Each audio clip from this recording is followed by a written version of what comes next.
Hola amigos de la sodalidad iniciática. He tenido que dividir el video en dos partes. La una le he llamado segunda parte y la otra la tercera. Nos vemos. Volvamos al propósito. El maestro dice, contentémonos de ver el mecanismo evolutivo que da la primera idea acerca del septenario.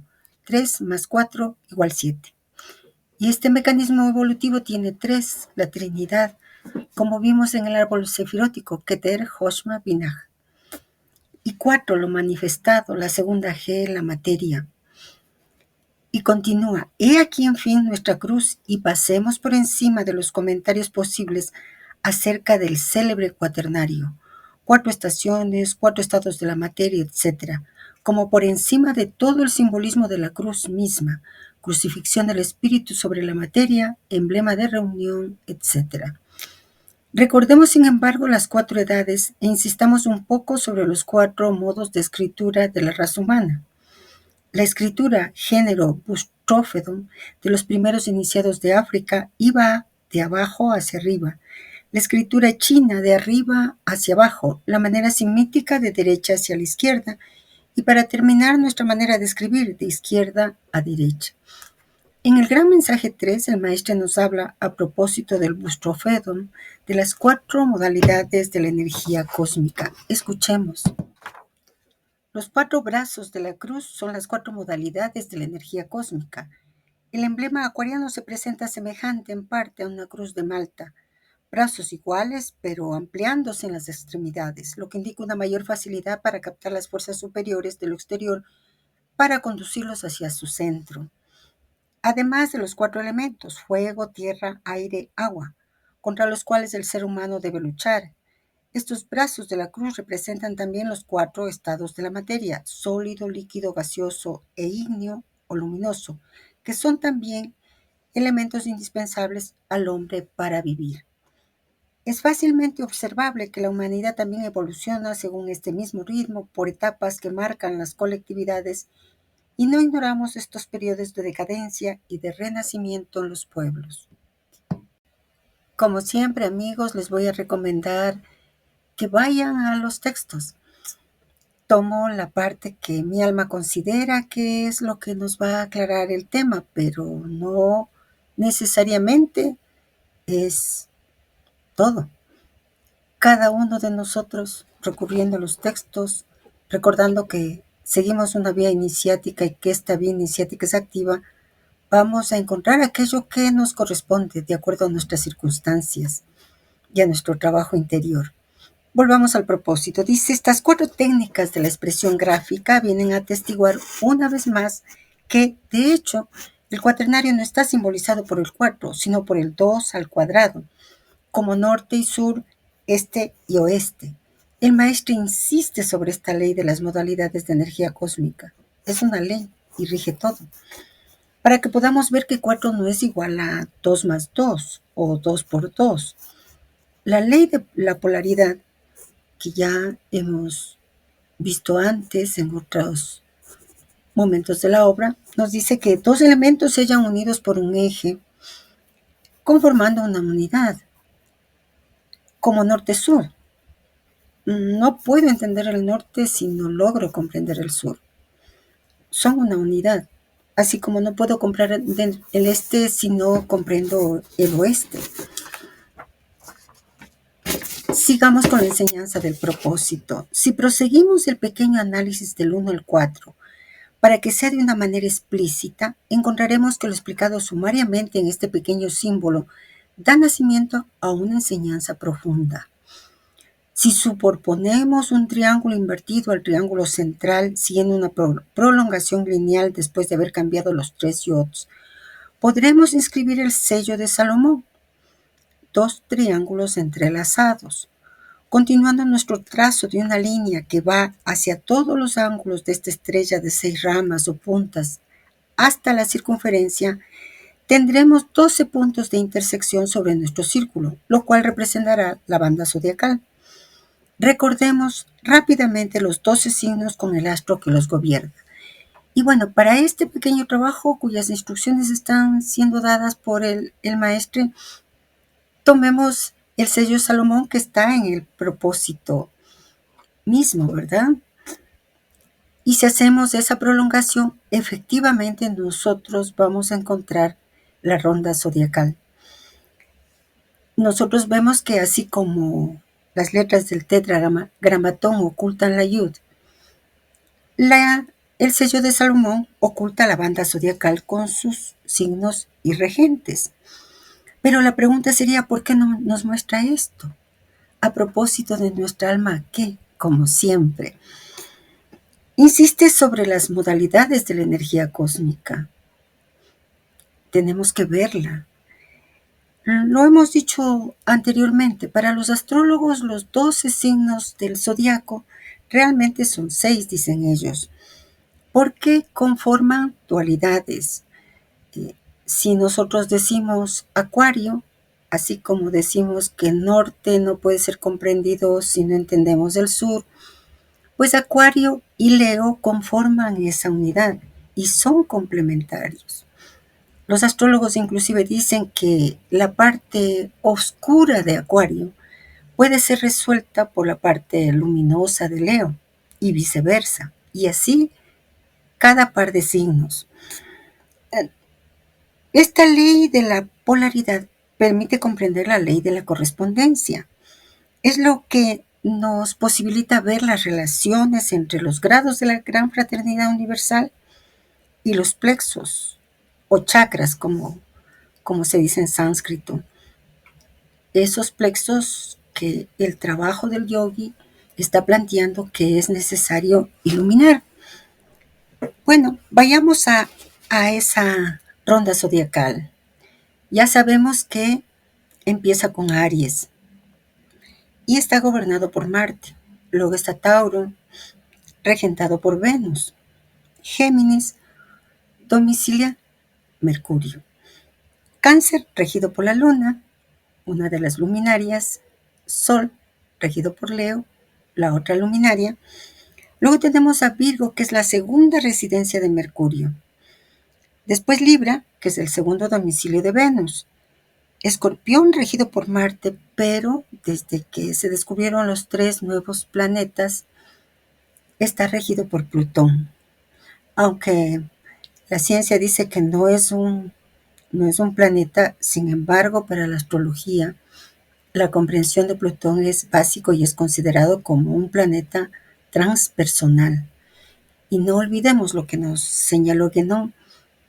Nuestra vía iniciática es activa, pero tiene un ideal: alcanzar al hombre universal, ese estado.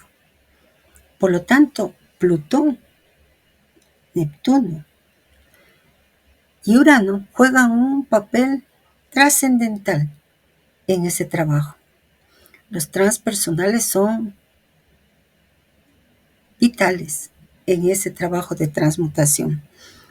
Luego, siguiendo la ronda, tenemos a Sagitario, que está regido por Júpiter, Capricornio por nuestro querido amigo, viejo amigo Saturno, y Acuarios, que antes tenía como domicilio Saturno y que a partir del descubrimiento de Urano, pues ahora está regido por Urano.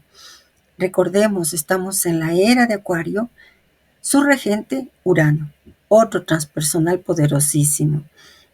Y por último, Piscis, gobernado por Júpiter, pero que desde el descubrimiento, pues, el regente es Neptuno. Neptuno marca muchísimos elementos claves de esta era. Sigamos y continuemos con el propósito. Dice, volvamos especialmente a la Cábala, la cual hemos tomado en nuestra exposición como movimiento de involución, en paralelo con la yoga, como mecanismo de evolución. Volvemos a la ley de polaridad.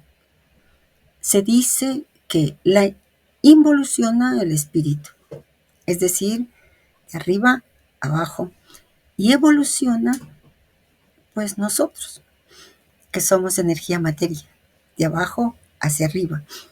Por eso, por ejemplo, en la tradición hindú, cuando se habla de los chakras, de los 7 chakras, se habla de que hay que iluminarlos de Muladhara, que está en el plexo muy cerca de los órganos sexuales, hasta Sahasrara, que está ubicado acá. Entonces, de abajo hacia arriba es la evolución.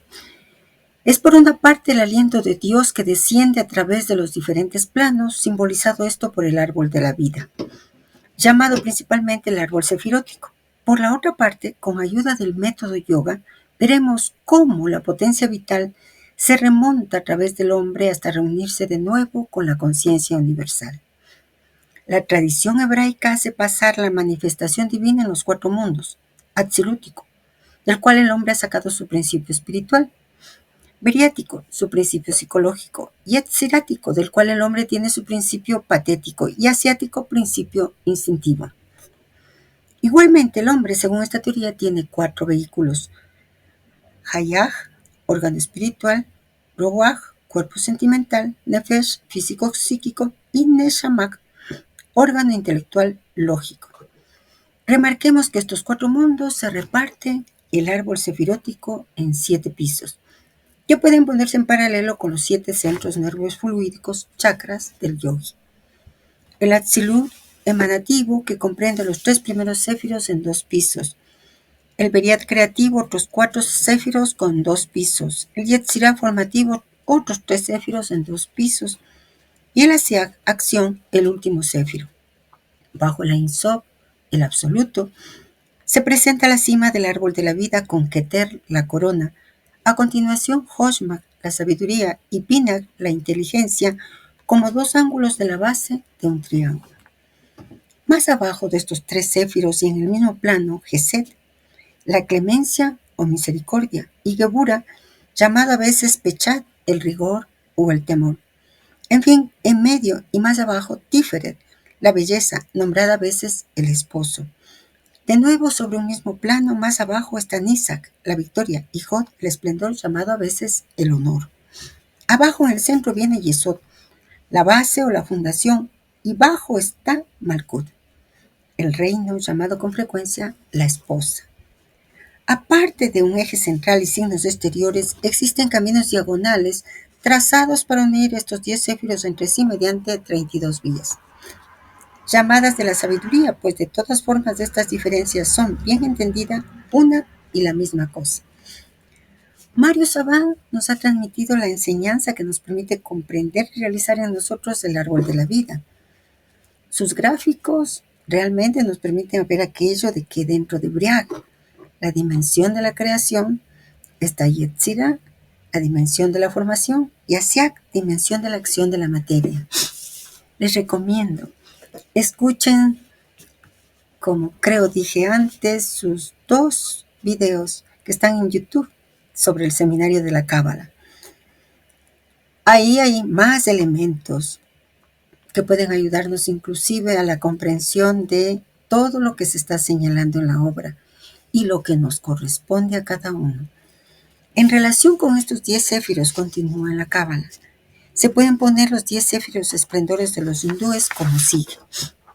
Y ustedes pueden ver esas correspondencias, la ley de la correspondencia, que permite, conociendo una tradición y otra, pues decir, cuando me hablan de Keter, están hablando de Brahma.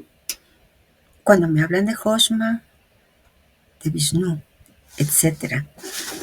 Es necesario ver sobre todo que los céfiros se presentan en 7 grados sucesivos, como los 7 grados iniciáticos. Getuls o novicio, Gakpa, el miembro afiliado; Gelón, el adepto; Guru, el elegido, es el instructor; Satchela, el verdadero discípulo, el justo; Satarhat, el misionero, el apóstol; Sadguru, el maestre, el regente, que son los 7 chakras. Emancipación de las 7 glándulas endócrinas en relación con los 7 planetas tradicionales, etc. La Shekinah de los hebreos es la Shakti de los yogis.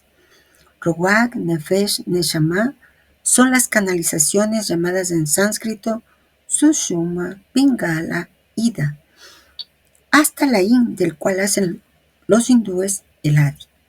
El ser fluídico Hayak de la Cábala es el Kundalini hindú Y el residuo que el ifag hebraico es la kafa, la flema que todos los adeptos de la India intentan eliminar. Y nos presenta nuevamente otro cuadrito que lo podemos ver, en donde plantea macrocosmo considerando la cábala, el árbol sefirótico, y el microcosmo considerando los chakras que todos los seres humanos tenemos. El cuadro resume el paralelismo, o los dos cuadros resumen el paralelismo entre las dos tradiciones.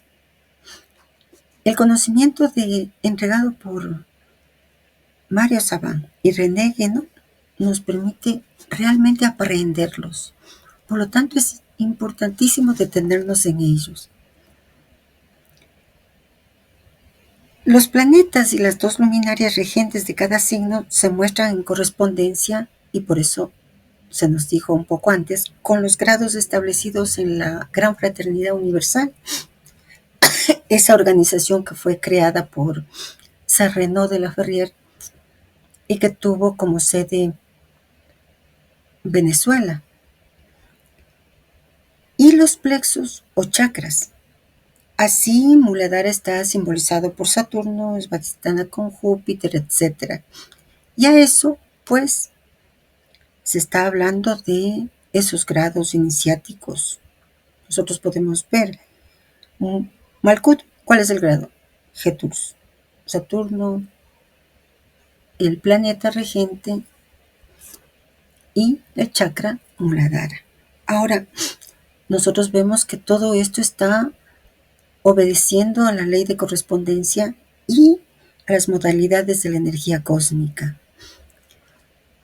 Para poder hacer un trabajo más profundo, nos permitimos sugerir que lo hagamos con un arqueómetro al que se lo llamó Gran Arcano.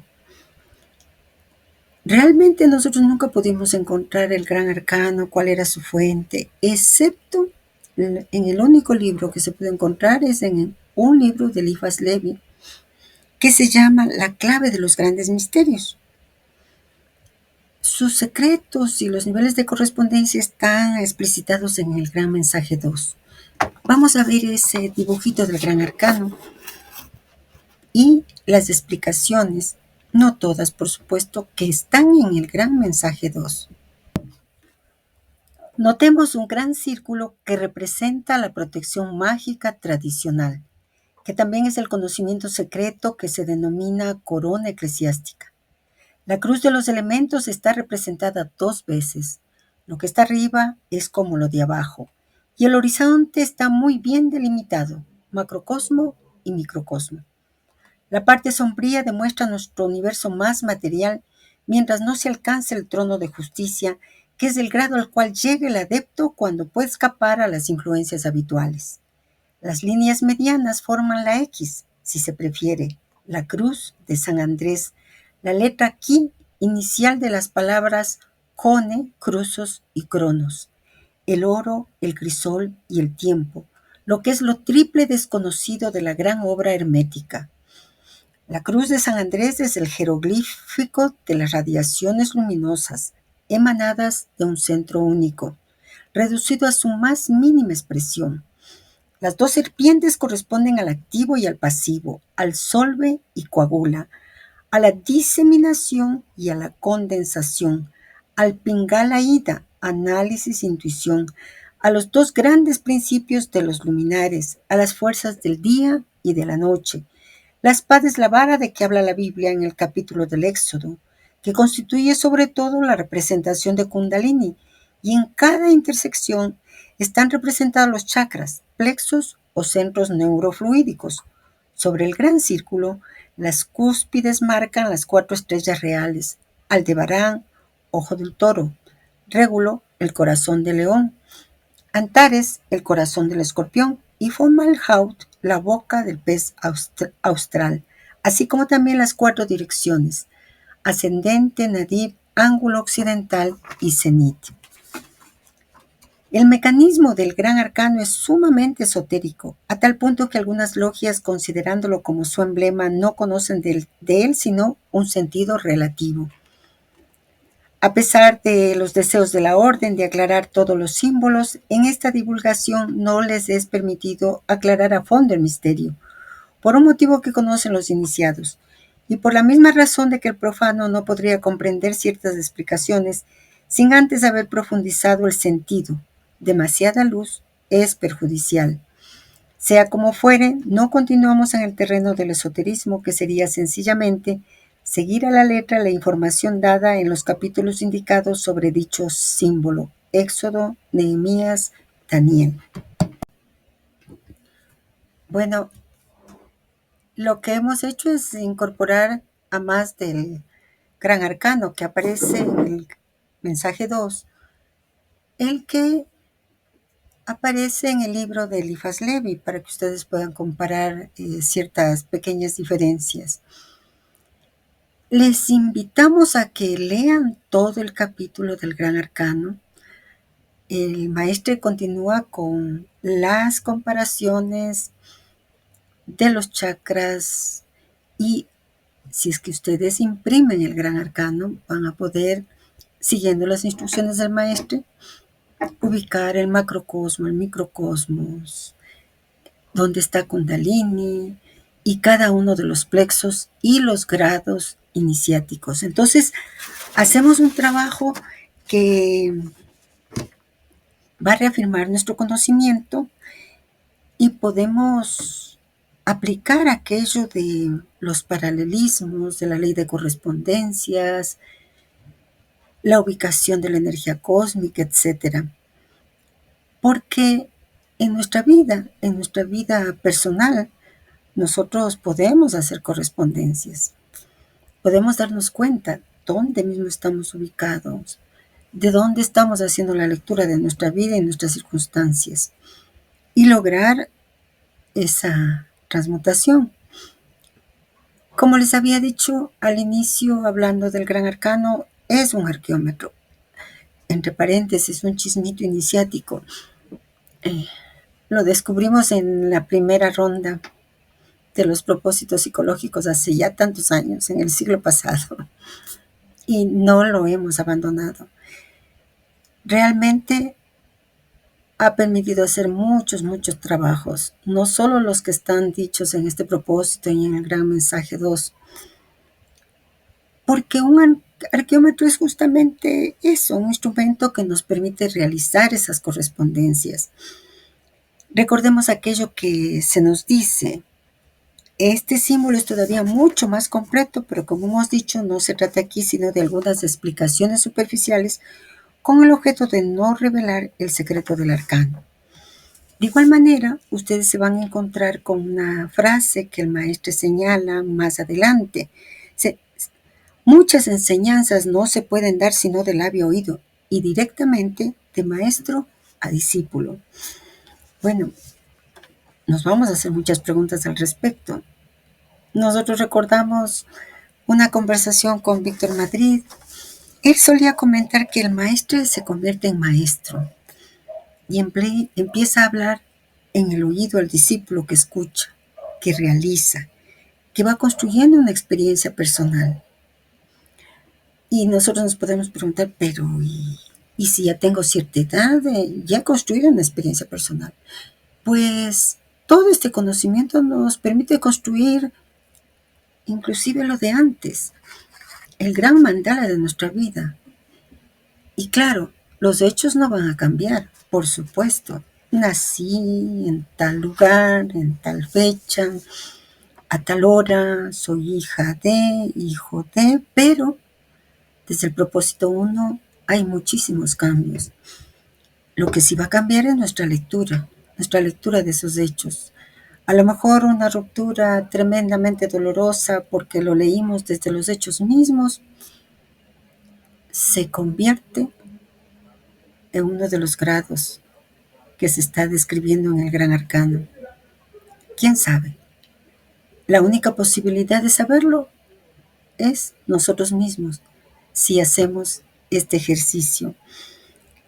Él decía que en los propósitos del Islam, con la experiencia de Imam Rabi, es donde se aclara la función del iniciador. Ahí está la razón por la cual la presencia física del maestro no es indispensable. Y contaba una frase del cuarto gurú, del maestre, el gurú David Ferriz. Así como no se necesita del árbol para saborear el fruto. Y algo que debemos recalcar es que en la era de Acuario, en donde la iluminación es colectiva, al menos eso es el ideal, el gurú no es necesario. El trabajo interior, la vía de iniciación nos muestra el camino. Tal vez me permiten una intimidad. Hace muchos años, un hermano mío que siguió todos los caminos iniciáticos de nuestras tradiciones indígenas, el camino del agua, el camino de la montaña, el camino de las piedras, no sé cuántos, trajo a un maestro. Él quería darme una enseñanza, aunque no me conocía. Me pidió algunas condiciones. Una, que no le interrumpiera, que no hiciera preguntas. En absoluto, que no pidiera aclaraciones, nada. Y dos, después de la enseñanza, que nos tomáramos un cafecito. Y él se marchaba. Y así fue. Nunca más lo volví a ver. Pero cuando él habló, y eso hace muchos años, años del siglo pasado, imagínense cuántos han transcurrido, dijo, miren, y estaba hablando desde las tradiciones indígenas. El taita, como se le llama al hombre de conocimiento acá en nuestras tierras, la mama, ya no es necesario, porque en el centro está el runa. Y la concepción de runa es una palabra quichua que puede ser traducida como hombre, hombre en términos de hombre-mujer, de ser humano. Ocurre que al hombre el nombre que se le da es Cari. Cari es hombre en quichua. Igual mi mujer. Pero hay esta palabra runa, que también es hombre, ser humano.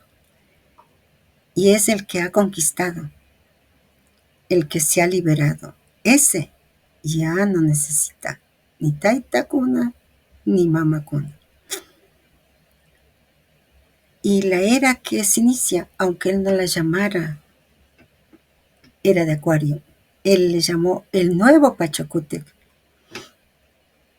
hace que ya no tengamos necesidad de taita ni de mama. Y eso es lo que dicen las tradiciones para la era de Acuario. ¿Coincidencia? No.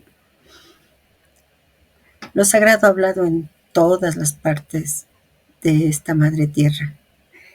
Y bueno, volvamos al propósito psicológico. Los céfiros son las radiaciones de Yahvé, que condensan y paralizan las frecuencias vibratorias de arriba. Es la aplicación de una teosofía secreta del judaísmo sobre la presencia de Dios en el hombre y en el mundo. En el Apocalipsis se habla de estos esplendores que también pueden ser considerados como las virtudes si se les deja en el verdadero sentido filosófico en latín. Existen dos explicaciones de los céfiros: religiosa, filosófica, demonológica, astronómica, astrológica, física, lógica, matemática, metodológica, alquímica, política y mesiánica. Son ellos: principios, sustancias, potencias, modos intelectuales, entidades, órganos de divinidades. Es un esquema universal que sitúa los modos giratorios mediante los cuales se efectúan en los ciclos a la vez teocosmo y antropogénesis, los nacimientos, las transmutaciones y las inversiones de los números. Los céfiros son los grados situados entre el mundo del incognoscible Ein Sof y el de la manifestación visible.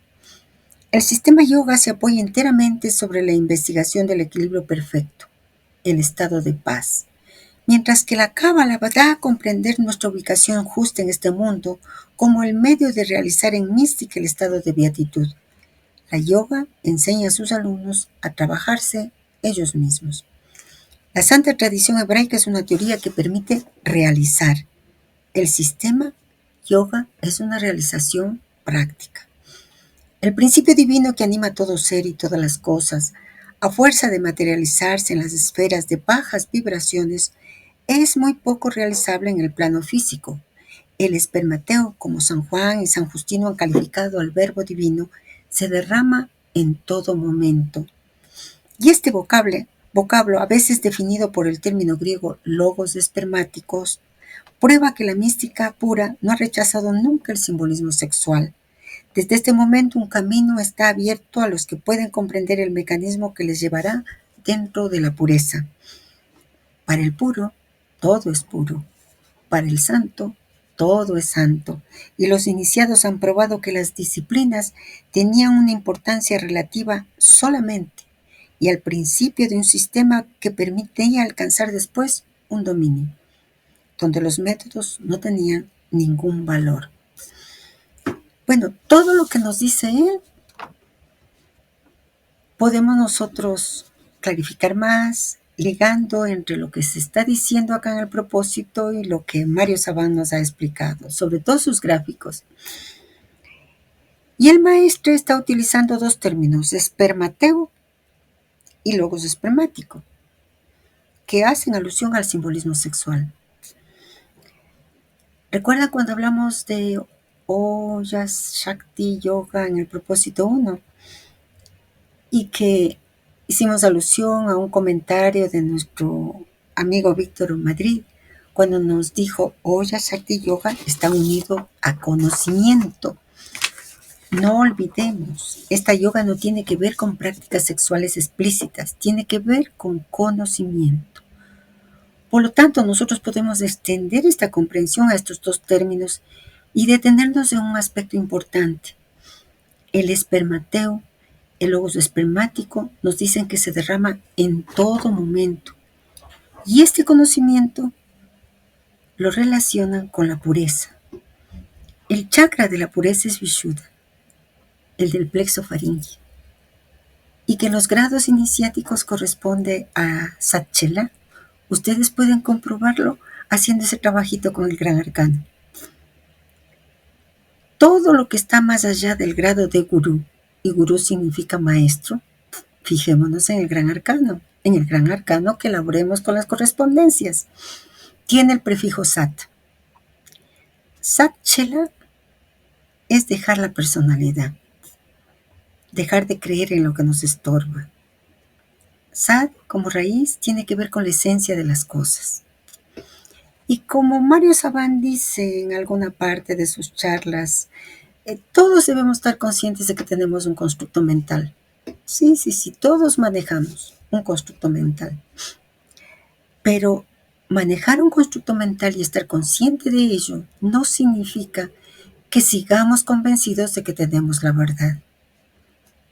Nosotros, seres energía materia, solo tenemos una partecita muy pequeñita de esa realidad.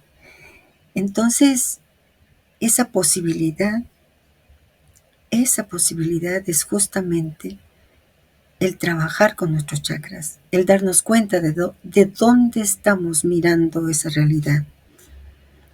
Vishuddha corresponde al éter como elemento. Y como señala el maestro en el yoga yogismo, es el primer elemento del plano supraterrestre. El éter que entra en función debido a la influencia de Mercurio, nuestro famoso Mercurio, el mensajero de los dioses. Y Vishuddha es el chakra de la identificación. Y miren que desde el propósito 1 están hablando de la identificación. Y ahora, gracias a Genom, podemos saber que es identificación, que es el ideal del yogi, es con el hombre universal, con el Adam Kadmon de la Cábala. El maestro concluye la enseñanza sobre este chakra en el yoga yogismo diciéndonos, he aquí en pocas palabras, cómo hay que escapar del plano inferior por medio del saber Y tal es el símbolo superior de este chakra que ya no está limitado a los 4 elementos, sino que se encuentra en una atmósfera más sutil, el éter. El saber es también la palabra clave para el desarrollo de dicho centro dirigido por Mercurio, el planeta de la intelectualidad. Pero una vez más, no hay que atarse a la palabra, sino al espíritu. Intelectualidad está expresada aquí como base de la elevación a un estado más superado. Es la garganta la parte del individuo donde reside ese magnífico medio de la expresión, la voz, las cuerdas vocales, el sonido, la expresión a través de la palabra, el verbo.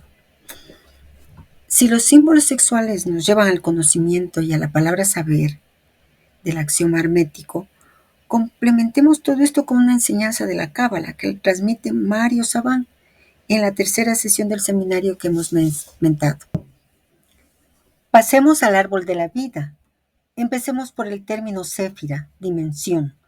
Para poder entender el concepto de dimensión, imaginemos esto. En una séfira, alguien da y otro recibe. En todo lado hay dimensiones. Cuando hay un concepto de dar, recibir. Séfira, dar. Hablamos de Or, luz, masculino. Recibir, recipiente. Hablamos de Kli, femenino. Siempre hay más luz que Kli, recipiente. El universo es el Kli, recipiente de la luz que viene de la Ein Sof. Cada vez que aumenta el universo, aumenta el Kli, su capacidad de recibir luz. La Cábala nos dice que por más que uno agrande el Kli, siempre hay más luz. Es decir, por más que se agrande la vasija, siempre hay más luz. ¿Hasta dónde podemos agrandar la vasija? Hasta los límites del universo. La relación entre Or y Kli es: siempre sobra a Or, siempre falta Kli, con lo cual todo el problema de la Cábala es saber recibir, es decir, ampliar el Kli. Si yo amplío el Kli, recibo más luz. Para la Cábala, la cuestión es ampliar la vasija, para que la luz venga, porque la luz es el merecimiento de la extensión de la vasija. No es una cuestión de subir a la luz, es una cuestión de agrandar la vasija. Kelim es el plural de Kli, Orot es el plural de Or. La gente hace al revés, busca la luz con el mismo Kli. La cuestión de la Cábala es ser vasija de recepción de luz. La pregunta que surgiría luego de escuchar la Sabán sería: ¿cómo amplío mi Kli, mi recipiente? Y una de las respuestas es convirtiendo la iniciación en una vía activa.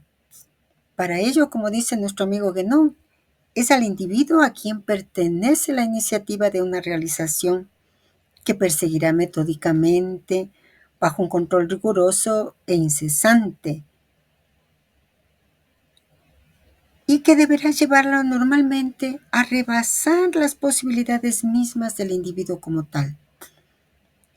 Es indispensable agregar que esta iniciativa no es suficiente, ya que es bien evidente que el individuo no podría rebasarse a sí mismo por sus propios medios, pero, y es esto lo que nos importa por el momento, es esa iniciativa la que constituye obligatoriamente el punto de partida de toda realización para el iniciado. Que no nos aclare si es indispensable agregar que esta iniciativa no es suficiente. Entonces, ¿qué más? La vía iniciática y los PP señalan esa vía. Siendo Mercurio el regente del chakra de la pureza, Mercurio el mensajero de los dioses, el que guía la inteligencia, nos recuerda el axioma hermético: saber, querer, osar, callar. Entonces hay que saber querer, hay que saber osar, hay que saber callar y por supuesto hay que querer saber, el saber. Si nosotros recordamos lo que nos ha transmitido Sabán, y que es una enseñanza profunda de la Cábala, pues, ¿qué nos está diciendo? Que ese tetragramatón, Yod He Vav He, el nombre de Dios, está en todos los mundos del universo y en nuestra alma. Entonces, si nosotros seguimos con Nefesh, como dice él, bueno, nuestro recipiente nunca se va a ampliar. Nefesh ha sido traducido como alma animal. Y esto está basado en Génesis 1:26, el mismo día en que Dios crea el animal, también al hombre. Y nosotros podemos ver, ahora que hay tantos videos en donde la gente se emociona, se enternece, hasta llora, al descubrir que en los animales hay la ternura maternal, el cuidado paternal, el hecho de que cuando ya los hijos están preparados, los mandan fuera les han preparado para volar y los hijos tienen que volar. Por lo tanto, cortar el cordón umbilical con los padres. Nos emociona todo eso, la solidaridad, etcétera.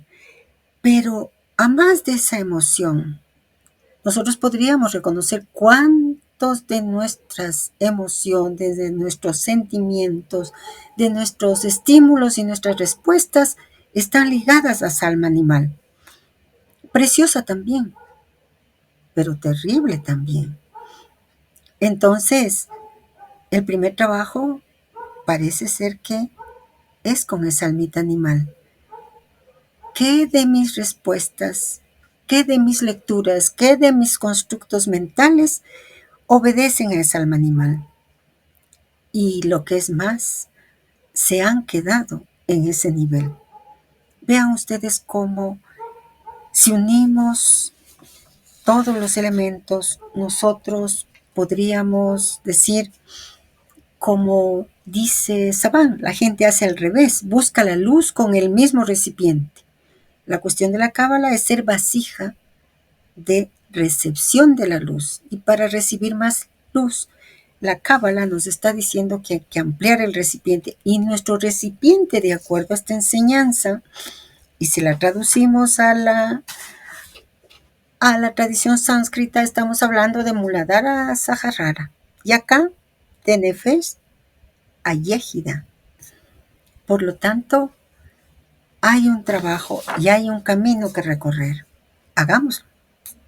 Sigámoslo haciendo. Y por ello, volvamos a nuestra meditación del propósito psicológico. Los zen budistas tienen el satori, la experiencia súbita, al igual que los cristianos tienen la conversión súbita. Los cabalistas intentan encontrar concretamente la Shekinah para hacer la transmutación de Malkut a Keter y reintegrarse dentro de la Ein Sof. Es la alquimia espiritual de la gran obra transmutadora de los misterios. Y los misterios somos nosotros mismos, como nos están señalando a través de estas dos grandes tradiciones. Tenemos todos los elementos para comprender lo que se nos dice en este párrafo. El trabajo de la transmutación vamos a encontrarlo en todas las escuelas, con diferentes nombres. En la escuela hermética es pasar de Saturno al Sol, del plomo al oro. En Cábala, ya lo hemos escuchado, de Malkut a Keter. En los de la alquimia, de Nigredo a Rubedo. En términos de la escuela sánscrita, de Muladhara Saharara. Y en todos es un trabajo interior. El otro día le escuchaba a una astróloga famosa que contaba que hay gente que va, dado que la astrología se está convirtiendo en una psicología astrológica de apoyo a la gente, no solo de elaborar la carta natal, de ayudar a la lectura de los tránsitos de los planetas en el cielo. Y ella decía, el mayor problema es que la gente se niega a hacer ese trabajo interior. Pero nosotros estamos aquí. Y hay algo que enseña el Bhagavad Gita, la ley de la renuncia. Cuando nosotros hacemos el trabajo interior, cuando meditamos con los propósitos psicológicos, si aplicamos la ley de la renuncia y logramos ver lo que Siddhartha Gautama el Buda nos enseñó, lo de la interdependencia, y que los físicos cuánticos están recalcando cada vez más, que como humanidad somos una unidad. En el Bhagavad Gita se enseña que cuando hacemos ese trabajo, claro, lo hagamos para liberar nuestra alma, cierto, incuestionable, pero también para todas esas almas que se parecen a nosotros. para beneficio de todos los seres sintientes, como dice el budismo tibetano. Y entonces, tal vez aquello del efecto colectivo, de la iluminación colectiva, pues sea una realidad. Bueno, sigamos con el propósito. Dice, la escuela sánscrita habla del samsara, experiencia, que es la transmigración de los seres. Gracias a los samskara, disposiciones, aptitudes, habilidades, estas posibilidades provenientes del pasado y que resultan de la herencia kármica por las cuales el ser puede evolucionar. Esta huella vasana se debe al plano intelectual que atrae y aglomera en formas a los pensamientos y va a construir de esta manera el karma. Este principio kármico es una ley de causa-efecto. Karma significa textualmente acción, donde el sentido derivado es acción y resulta apropiado al acto, y se opera sobre todos los planos de la existencia. Aparece en la esfera moral como ley de la ética, la causa mediante la cual el hombre sacude su carácter, hace su destino y trabaja para su salvación. No está limitado por el tiempo y el espacio y es estrictamente individual. Sin embargo, existe también un karma colectivo, familiar, racial, nacional, etc.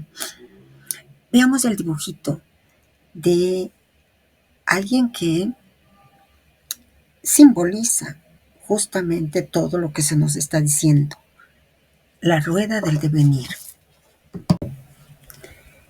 Este es el Baba Chakra, llamada rueda del samsara, el monstruo Dakshin, comiendo toda la rueda de la existencia, toda la rueda de la manifestación en donde estamos ubicados en el mundo materia. Bueno, tal vez ese monstruo terrible, Dakshin, nos permite ver que es importante detenernos en todo lo que nos están enseñando.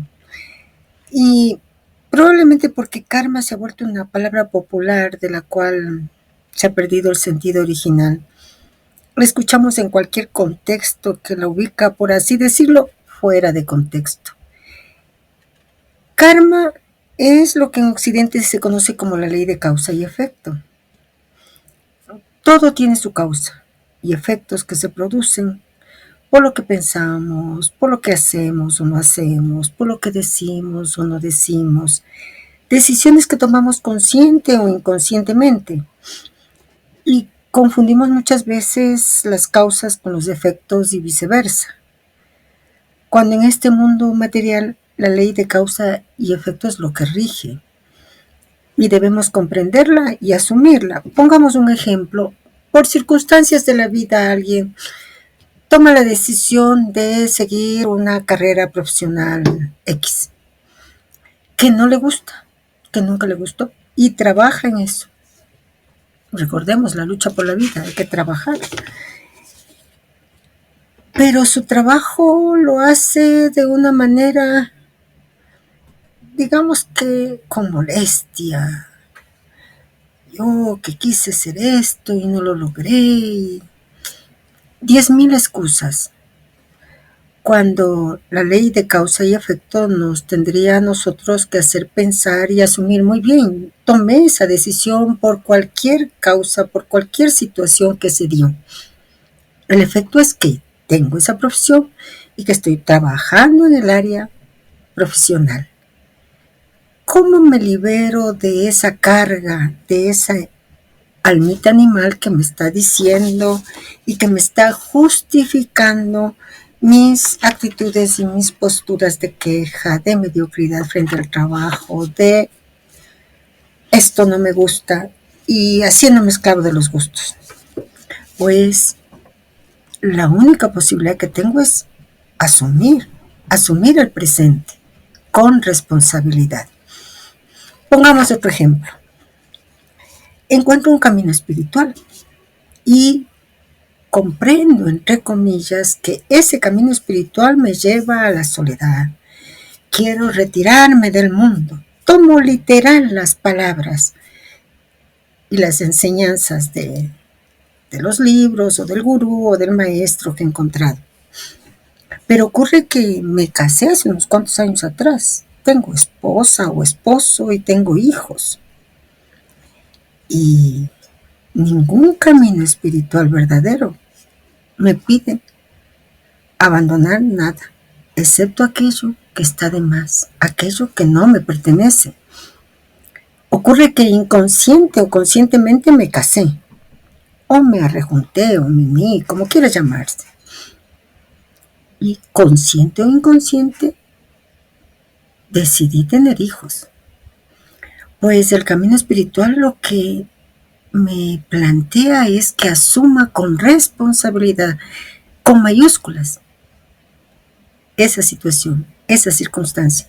Mi trabajo interior, mi trabajo interior es con esas circunstancias y no como una carga. Entonces, cuando se escucha la frase, es que esto me está pasando porque mi karma, como decimos, lo mínimo que se puede decir al respecto es que se olvidó el origen, que lo ubicamos en cualquier contexto, fuera de contexto. Por eso, en la continuación del propósito se nos dice, el yogi es el que escapa a su karma, encuentra la paz interna y se sitúa sobre el camino de su reintegración al origen. Esto se llevará a cabo gracias a la divina potencia, Adishakti, que flota por todas partes y por siempre y que desarrollará a la serpiente sagrada Kundalini, que duerme en la base de su ser y que por su erección irá a iluminar a su paso todos los centros nervofluídicos chakras, hasta unirse al Kaivalaya, término de la escuela yogi para definir el samadhi. Entonces, el yogi es el que escapa a su karma. ¿Cómo puede hacerlo? Para comprender y realizar, leamos una parte del capítulo El karma y su fruto de Thera, un maestro budista. Está en el libro La senda de Buda, Introducción al Budismo, y es un libro que lastimosamente no van a encontrar en la web. Ni de lo que he buscado, ni siquiera lo venden a través de la web. Miren, no sé si les puede enseñar y por eso es que, aunque vaya a ser un poquito largo, pues he transcrito, he copiado gran parte de lo que el maestro budista habla sobre el karma porque es muy clarificador. El librito es este. Tapando mi cara lo pueden ver, ¿verdad? Y fue hecho y fue un libro que se dice que fue de cabecera de Bertolucci, el gran director Bertolucci, del siglo pasado, por supuesto, para la realización de la película El pequeño Buda, que si está todavía por ahí, pues les recomiendo que lo vean. Y este maestro nos va a decir y hablar y enseñar sobre el karma. Qué complejas son las situaciones en la vida humana, pese a que parecen decepcionantemente simples. Esto sucede así debido a las situaciones y su espejo reflectante, la aún mayor complejidad de la mente, su inagotable fuente. El propio Buda dijo, la complejidad de la mente sobrepasa incluso las incontables variedades de especies en el reino animal. En cada individuo por separado, la mente es una corriente de procesos siempre cambiantes que son arrastrados por las corrientes menores y contracorrientes de karmas acumulados en incontables existencias pasadas. Pero esta complejidad, ya de por sí grande, se ve incrementada todavía mucho más por el hecho de que cada corriente de vida individual forma un tejido con muchas otras corrientes de vidas humanas mediante la interacción de sus respectivos karmas. Tan intrincada es la red del conocimiento kármico que Buda declaró que el resultado del karma es uno de los 4 impensables y previo que no debía ser tratado como sujeto de especulación. Pero aunque el detallado sistema del trabajo del karma escape a nuestro intelecto, el importante mensaje práctico está claro. El hecho de que los resultados kármicos sean modificables nos libra de lo nocivo del determinismo y de su corolario ético, el fatalismo, y mantiene permanentemente abierta delante de nosotros la senda que conduce a la liberación. La potencial apertura de una situación dada, sin embargo, tiene también un lado negativo, un elemento de riesgo y peligro, una respuesta equivocada, y la ruta puede abrir una senda de retroceso. Es una propia respuesta la que quita la ambigüedad de la situación, para bien, para mal. Esto revela la doctrina del karma del Buda como una enseñanza de responsabilidad moral y espiritual para uno mismo y para los demás. Es realmente una doctrina humana, porque se corresponde con el hombre y refleja el amplio campo de la elección que se abre al hombre, un campo mucho más amplio que el de un animal. Toda elección moral individual tiene que estar severamente limitada por las distintas cargas de ambición, odio y desencanto. Cada vez que el individuo se detiene para tomar una decisión o hacer una elección, ese potencial libre para arrojar ese lastre, al menos de modo temporal. En ese precario y preciso momento de la elección tiene la oportunidad de elevarse sobre las amenazadoras complejidades y presiones de su insondable pasado kármico. En un breve momento puede trascender eones de servidumbre kármica. Es mediante la correcta conciencia como uno se puede aferrar con firmeza al momento. Y es también la conciencia mental lo que nos permite usarlo para hacer sabias elecciones. Tan pronto como es realizada, lo primero que hace toda acción kármica es afectar al propio actor de la acción. Esto es igualmente cierto para los actos corporales y verbales dirigidos hacia otros y se aplica también a los pensamientos volitivos que no encuentran expresión anterior. En cierta medida, podemos controlar nuestra propia respuesta a nuestras acciones, pero no podemos controlar el modo como otros responderán a ellas. Su respuesta puede resultar bastante distinta de lo que esperamos o deseamos. Una buena acción por nuestra parte puede ser recibida con integridad. Una palabra amable puede ser recibida de modo frío e incluso hostil. Pero aunque tales casos, esas buenas acciones se pierdan para el receptor, en su propio juicio no se perderán para su hacedor. Los buenos pensamientos que los inspiraron ennoblecerán su mente, y más aún si a la recepción negativa el autor responde perdonando y con paciencia y no con rabia y resentimiento. Del mismo modo, un acto o una palabra destinadas a herir o molestar a otro pueden no provocar en el destinatario una reacción hostil y ser recibidas con contenida calma y contención. En tal caso, ese arreglo no aceptado volverá de regreso al que lo da, como en cierta ocasión Buda le dijo a un Brahma que lo había insultado. Las malas acciones y las palabras dañinas y los pensamientos que los motivan pueden no perjudicar al otro, pero no dejarán de tener efectos dañinos en el carácter de quien los hace o dice, y le afectarán aún más duramente si reacciona ante la inesperada respuesta con rabia o siente frustración o resentimiento. Por esa razón dijo que los seres son los dueños responsables de su karma, que son de su inalienable propiedad. Ellos son los únicos herederos legítimos de sus acciones y quienes recibirán la herencia de buenos o malos frutos. Constituye una práctica beneficiosa recordar con frecuencia que el hecho de que nuestras acciones, nuestras palabras y nuestros pensamientos en primer lugar actúan en y sobre nuestra propia mente. Es allí donde se reflejan y de ese modo nos transmitirán y darán un fuerte impulso hacia un auténtico autorrespeto que se preserva protegiéndose uno mismo contra todo lo nocivo y maligno. Hacerlo así también abrirá un nuevo y práctico entendimiento de un profundo proverbio de Buda. En este largo cuerpo insondable, con sus percepciones y pensamientos, está el mundo, el origen del mundo, el fin del mundo y el sendero que conduce al fin del mundo. El mundo del que nos habla Buda está comprendido en ese agrupamiento de cuerpo-mente, porque un mundo solo puede ser experimentado y conocido gracias a la actividad de las facultades sensoriales físicas y mentales. Las visiones, los sonidos, los sabores, los olores y las impresiones corporales que recibimos y nuestras diversas funciones mentales conscientes e inconscientes. Ese, el mundo en que vivimos. Y este mundo nuestro tiene su origen en el conjunto de procesos físicos y mentales que producen el acto kármico de anhelar los objetos de los 6 sentidos físicos y mentales. Así, el karma es el vientre del que nacemos, el verdadero creador del mundo y nosotros mismos como receptores de las experiencias del mundo.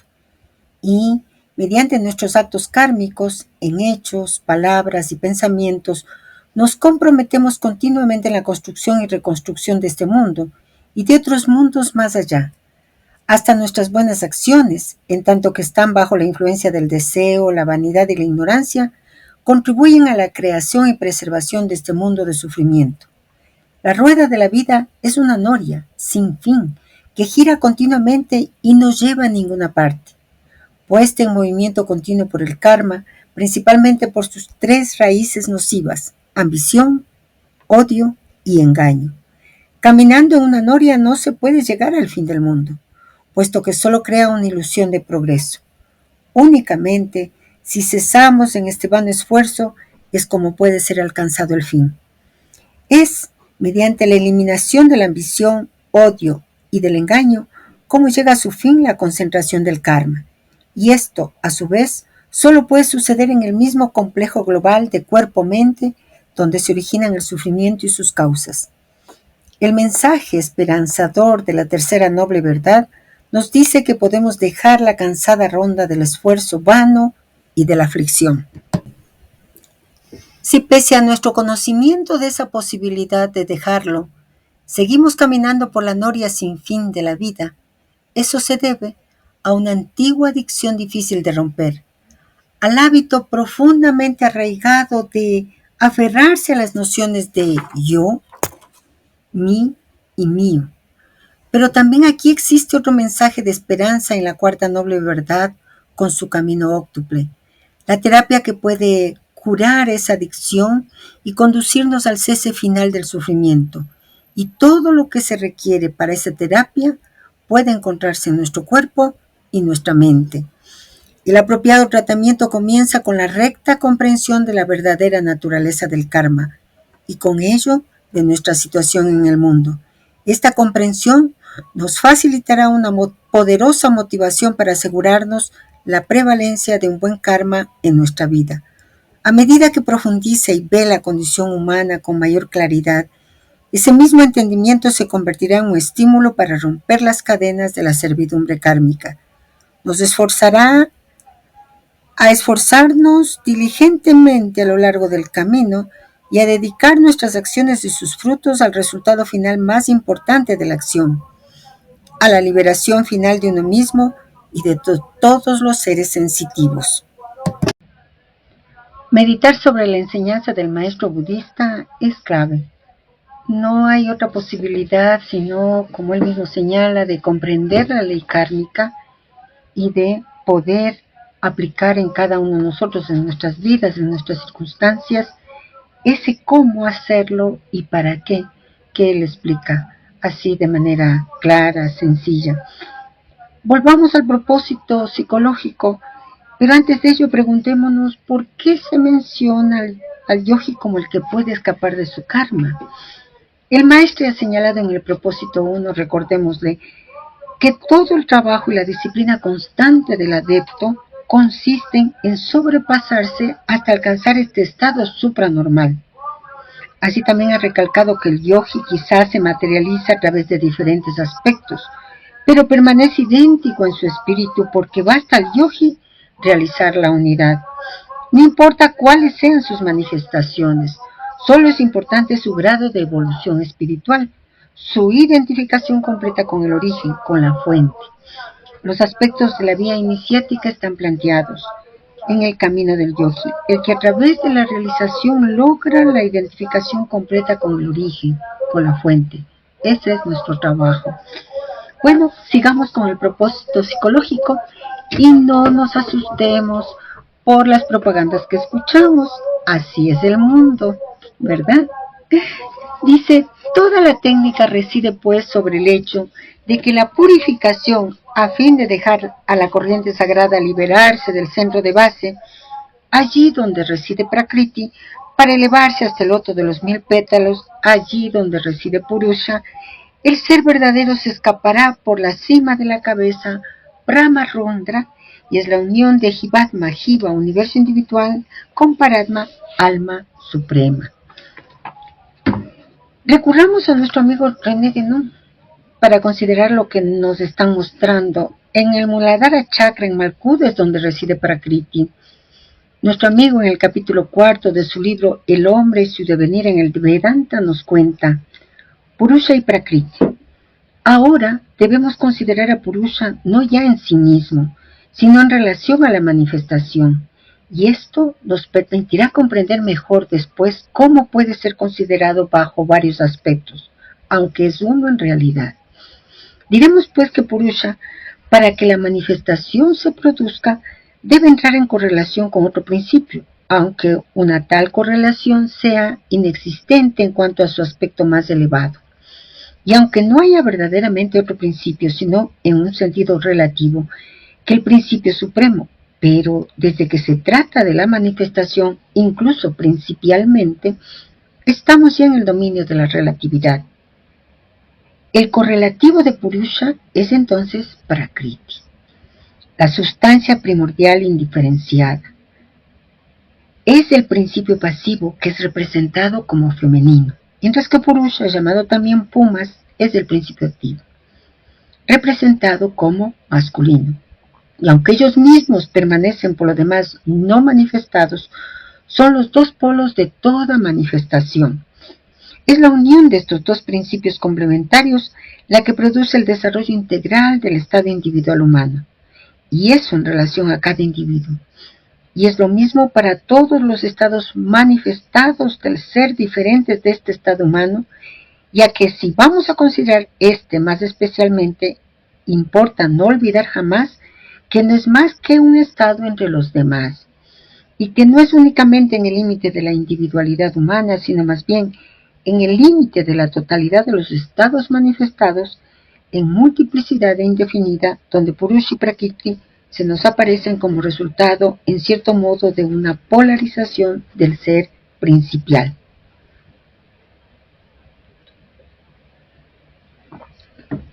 Ese es el trabajo de Yogi, la unión de los dos principios complementarios que el Vedanta denomina Purusha Prakriti.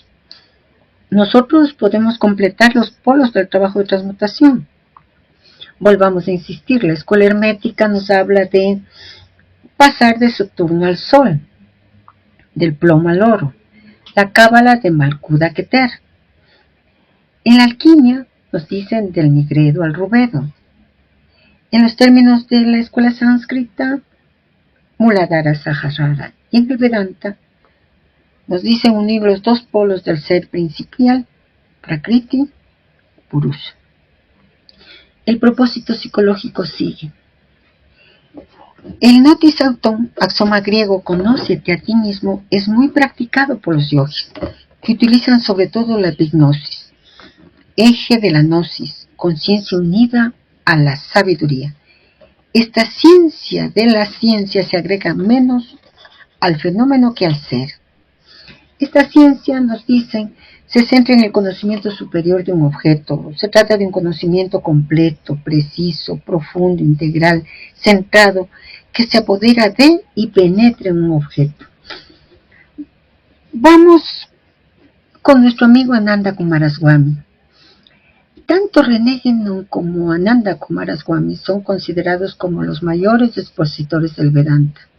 Y no olvidemos que la vía iniciática activa tiene una relación estrecha con la doctrina del Vedanta. En su libro El Vedanta y la tradición occidental, en una de sus notas nos dicen, y bueno, entre paréntesis, antes de leer esa nota, no está en PDF este libro, no está. Bueno, lo tenemos en físico, está en físico, y es un libro extraordinario, extraordinario. El resto de obras de Coomaraswamy, como les había dicho en varias oportunidades, se puede encontrar en PDF gratis. Les recomiendo descárguenlos. ¿Qué nos dice Ananda Coomaraswamy? El sí mismo rápido y vibrante de Q, que nunca se convierte en nadie, sino que pasa de cuerpo en cuerpo y no muere cuando el cuerpo es matado, que es no nacido, aunque se pueda pensar en él como si continuamente naciera y muriera. Esta es precisamente la doctrina del alma inmortal. Y con alma suprema terminó el último párrafo del propósito, que cita a Platón como expuesta por sacerdotes y sacerdotisas sabios. Dicen que el alma del hombre es inmortal y una vez llegue el fin que ellos llaman desvanecimiento, nace otra vez de nuevo, pero nunca perece. El sí mismo, y este sí mismo está escrito con mayúsculas, encarnado debe ser distinguido del sí mismo elemental, y este sí mismo elemental está escrito con minúsculas. El primero es el sí mismo imperecedero, el último surge de los elementos y perece. Ananda Coomaraswamy nos deja una pregunta trascendental y nos recuerda algo. Así, la vida instintiva de los dioses dentro de nosotros, verdaderamente ángeles caídos, es la pasión del sí, con minúscula, mientras sigue deseando y buscando, y puesto que el propósito de la iniciación o consagración es precisamente la destrucción de la ignorancia y la recuperación del conocimiento del sí, con mayúscula, podemos comprender fácilmente la necesidad de una regeneración iniciática de las facultades del alma, para que éstas puedan ser liberadas de su mortalidad. Es evidente que solamente es realmente iniciado aquel cuyos dioses interiores son iniciados, a saber, mente, palabra, respiración, vista y oído, colectivamente la constitución del hombre, cada uno por su propio principio equívoco, de manera que, liberando el oído con mayúscula, del oído con minúscula, la mente con mayúscula, de la mente, es decir, en verdad, el soplo de su actividad y el ver de la visión, podemos, cuando dejemos este mundo, dejarlo como inmortales. Pues que nos salvemos o perdamos depende enteramente de si nos hemos conocido a nosotros mismos, de si hemos llegado a saber quiénes somos realmente, y de la respuesta a la trascendental pregunta, ¿en quién, cuando partamos, nos iremos? Es decir, en nuestro sí mortal o en el inmortal sí del sí, el alma del alma. Ahí están las claves para aquello de conócete a ti mismo. Es indispensable también conocer al sí mismo con mayúscula. Volvamos a nuestro hilo de Ariadna que nos guía en este peregrinaje. Dice, uno de los grandes puntos discutidos por la escuela sánscrita es el avidya, no ser, que es el no saber. Las cosas son avidya, pues éstas no existen mientras que no existen en la realidad. Y es a esto que se apegan los hombres comunes e ignorantes. Esta doctrina fue retomada por Kant en sus expuestos sobre el noumen, el ser de razón, que es el eidos de Platón. Eidos, idea en griego, que es el soporte sustancial del mundo de la incertidumbre y el error. El mundo materia lleva la concepción de Maya, que es el espejismo constante. La filosofía Vedanta y el budismo no niegan la existencia de la materia en tanto que solidez, impenetrabilidad y extensión, sino que solamente sostienen que esta materia no tiene realidad independiente de la percepción del espíritu. Kant, Schopenhauer, Einstein sostienen estos mismos principios sobre la relatividad de la materia. El mundo no existe, no es más que pura ilusión, todo es maya, solo Dios existe. Y oyéndole a Saban, nosotros podemos añadir que la Cábala también plantea aquello. Y nos dieron el mecanismo. Yud, el nombre de Dios, está en todos esos mundos. En este caso, el adepto que lo ha comprendido hace todo lo necesario para trabajar en este sentido de desapegarse de este mundo y de volver al manantial, al noumen. El nomen es lo opuesto del fenómeno, es como el absoluto al relativo. El nomen es la realidad suprafenomenal, es lo esencial, la cosa en sí. El mundo noumenal es lo que solo existe, es real.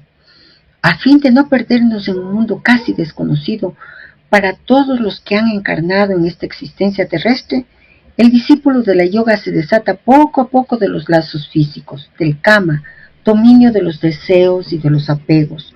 Poco a poco, por grado, se eleva en el dominio, maestría, por un control constante.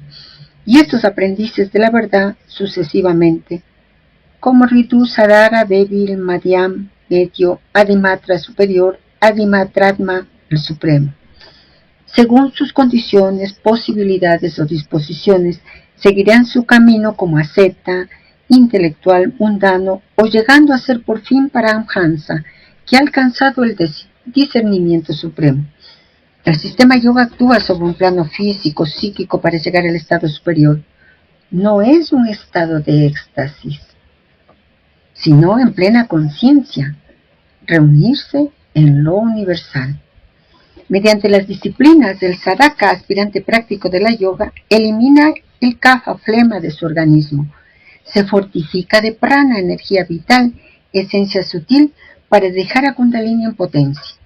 Asciende hacia los grados que harán de él un mukti, plano de perfección, hacia la salvación eterna, mediante la cesación de la transmigración y la absorción en Brahma, naturaleza divina. Todo esto está ofrecido a cada uno sin privilegio de ninguna clase. La verdad está ahí, que se da, pero nuestra ceguera impide la realización inmediata. Entonces acudimos a la investigación de un método para arrastrarnos de un peldaño a otro sobre el altar de la salvación. Sin embargo, Dios no ha dado a unos más que a los otros. Es por su trabajo que las grandes rishis, los gurús, los maestros han llegado a la perfección. Y gracias a estos instructores, avatares que vienen en épocas regulares, la lección es recordada, pues todo es justicia en Vishwakarma. Vishwakarma es el espíritu de la construcción universal, el idéntico al gran arquitecto del universo de la masonería. Puede obrar también a través de sus representaciones terrestres, las cuales encarnan este espíritu bajo las formas tradicionales, los avatares, los grandes arquitectos de Oriente y Occidente. Vishwakarma es el anciano de los días. Los textos sánscritos del Rigveda mencionan el capítulo 8, versículos 24 y 18. Con su radio ha determinado los límites del cielo y la tierra. Se sabe que ciertos grados iniciáticos, ciertos símbolos de la masonería representan un compás con la cabeza formada por un sol radiante. El gran arquitecto, también el gran geómetra, es como el Apolo hiperborio de la tradición griega. Leibniz hacía mención a este simbolismo solar cuando decía: mientras que Dios calcula y ejerce su cogitación, el mundo se hace. Todo ello manifiesta la derivación de la tradición primordial, Ejat Om. Y con estas palabras, que iremos profundizando poco a poco en los otros propósitos psicológicos, se termina el propósito 2. Amigos, nos han entregado mecanismos y secretos maravillosos para poder trabajar y conocernos a nosotros mismos y a la par conocer al sí mismo. Nos han dicho que nosotros estamos siguiendo una vía iniciática, que es una vía de acción y que tiene que ver con una doctrina metafísica como el Vedanta, como el yoga. Tenemos elementos para realizar ese trabajo interior. De nosotros depende. Nos vemos en el próximo propósito psicológico. El propósito psicológico número 3, que nos va a hablar sobre los números. Gracias y un abrazo.